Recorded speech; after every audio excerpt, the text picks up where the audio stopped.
दोस्तों आज हम आपको जिस देश के बारे में बताने जा रहे हैं वो देश टेक्नोलॉजी के मामले में जापान को टक्कर दे रहा है। एक ऐसा देश जिसने दुनिया में पहली बार किसी रोबोट को नौकरी पर रखा है। इस देश को कैपिटल ऑफ प्लास्टिक सर्जरी भी कहा जाता है। ये एक छोटा सा देश है लेकिन जीडीपी के मामले में दिन ब दिन मजबूती से ऊपर उठता जा रहा है। इस देश को दुनिया का सेंटा क्लॉज भी कहा जाता है। लेकिन क्यों, इसके बारे में हम आगे बताएंगे। जी हाँ दोस्तों, आज हम बात कर रहे हैं एशिया के सबसे डेवलप्ड देश साउथ कोरिया की। तो फिर देर किस बात की, सबसे पहले हम बताते हैं कि साउथ कोरिया का ऑफिशियल नाम है रिपब्लिक ऑफ कोरिया।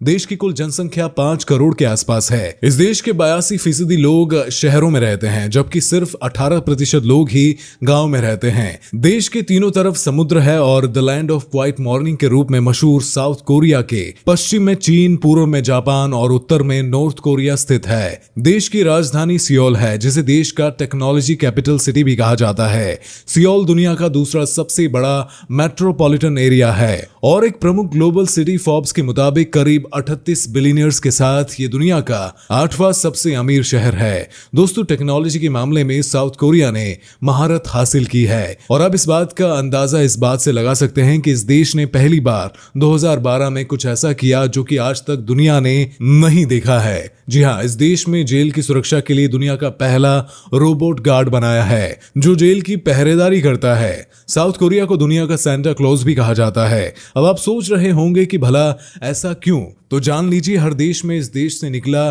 कोई ना कोई सामान है। जैसे आप सब जानते हैं कि क्रिसमस के दिन सेंटा क्लॉज अपनी पोटली में भरकर तमाम उपहार लाते हैं और वो बच्चों के बीच बांटते हैं। ठीक उसी तरह से साउथ कोरिया ने दुनिया को तमाम नई चीजें दी है। साउथ कोरिया ने मोबाइल इंडस्ट्री में बहुत बड़ा नाम और पैसा कमाया है। अब जरा नोकिया को ही याद कर लीजिए जिसने दर्शकों तक मोबाइल की दुनिया पर राज किया और जब इसका राज धीरे धीरे ढलान पर आने लगा तो वही राज सैमसंग कंपनी ने किया और अभी भी कर रहा है। जाहिर तौर पर ये दोनों कंपनी दक्षिण कोरिया की ही है। इसके साथ ही Hyundai मोटर्स, किया मोटर्स और पोस्को जैसे अन्य बड़ी बड़ी कंपनियों का घर यही है। और दोस्तों साउथ कोरिया में ब्लड ग्रुप पूछना आम सी बात है क्योंकि यहाँ के लोगों को लगता है कि कौन सा इंसान अच्छा है, कौन सा बुरा है या कौन धोखेबाज है। इसका फैसला ब्लड से ही होता है। और आपको ये सुनकर थोड़ा अजीब सा लग सकता है कि साउथ कोरिया में एक ही सरनेम वाले लोग आपस में शादी नहीं करते क्योंकि यहाँ पर यह माना जाता है कि एक ही सरनेम वाले लोग अगर शादी करेंगे तो खून अपवित्र हो जाएगा। और दोस्तों साउथ कोरिया में उम्र को लेकर एक अलग ही हिसाब चलता है। यहाँ जब बच्चा पैदा होता है तब उस बच्चे को एक दिन की बजाय 1 साल का माना जाता है। ऐसा इसलिए क्योंकि यहाँ के लोगों का मानना है कि माँ के गर्भ में बच्चा लगभग 9 महीने का समय बिताता है। वैसे देखा जाए तो बात बिल्कुल सही है और साउथ कोरिया टेक्नोलॉजी के मामले में जितना आगे है उतनी आगे इसकी पढ़ाई लिखाई है। एक सर्वे के अनुसार साउथ कोरिया का लिटरेसी रेट 97.9 है। दोस्तों हिंदुस्तान और पाकिस्तान की तरह ही साउथ कोरिया और नॉर्थ कोरिया कभी एक देश ही हुआ करता था, लेकिन हमारी तरह आज दोनों के बीच की सीमा को दुनिया की सबसे खतरनाक सीमाओं में से एक माना जाता है। अलग होने के बाद नॉर्थ कोरिया जहां विकास के मामले में नीचे गिरता चला गया, वहीं साउथ कोरिया ने बुलंदियों को छू लिया है। और जहां नॉर्थ कोरिया दुनिया के सबसे खूंखार देशों में से एक है, वहीं साउथ कोरिया सबसे शांति प्रिय और सुरक्षित देशों में आता है। साउथ कोरिया एक ऐसा देश है जहां खूबसूरती का मतलब है स्लिम और फिट होना। इस देश में किसी के लिए भी वजन को बढ़ाना और मोटा होना सबसे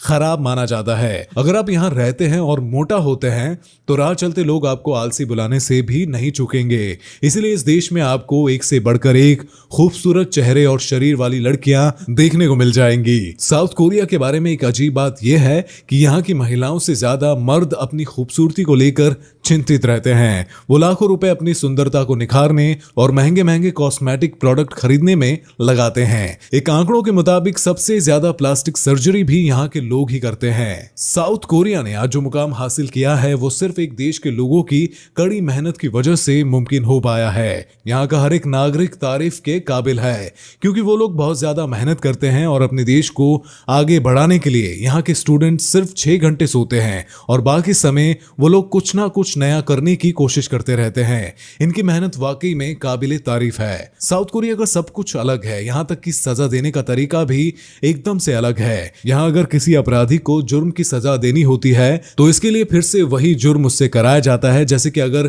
किसी ने हत्या की है तो पुलिस उसे हथकड़ी पहनाकर उसी जगह ले जाएगी जहां वारदात हुई है और उससे फिर से पूरा जुर्म करने को कहा जाता है। इसे और शर्मिंदगी भरा बनाने के लिए मीडिया वालों को भी बुलाया जाता है और वो तस्वीरें लेते हैं। साउथ कोरिया के लोग जो भी काम करते हैं उसे बड़ा चढ़ाकर करते हैं और ये पीने के मामले में भी ऐसे ही होते हैं। साउथ कोरिया का हर इंसान हर साल जर्मनी, यूएस, आयरलैंड, कनाडा और ऑस्ट्रेलिया की तुलना में अधिक शराब पीते हैं। यहाँ शराब के तौर पर सबसे ज्यादा सोजू नाम की शराब पी जाती है। सोजू में आमतौर पर लगभग 19% अल्कोहल होती है और आमतौर पर इसे यहाँ के लोग हर खाने के साथ पीते हैं। दोस्तों, जैसे दुनिया के तमाम देशों में वैलेंटाइन डे को 14 फरवरी को प्यार का दिन कहा जाता है, वैसे ही साउथ कोरिया में ठीक एक महीने बाद यानी कि 14 मार्च को व्हाइट डे मनाया जाता है। उस दिन लड़कियों को मिठाई दी जाती है और वहीं वैलेंटाइन डे को यहाँ लड़कों को चॉकलेट मिलते हैं। आपको तो पता ही है कि दुनिया भर में ज्यादातर लोगों के लिए क्रिसमस अपने घर लौटने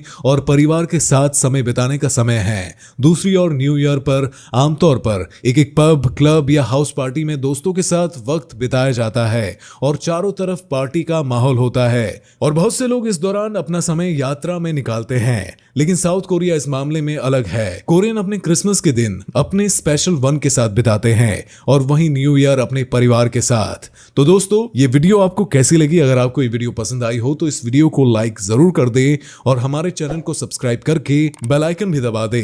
तो चलिए दोस्तों, मिलते हैं अगली वीडियो में। तब तक के लिए goodbye and take care.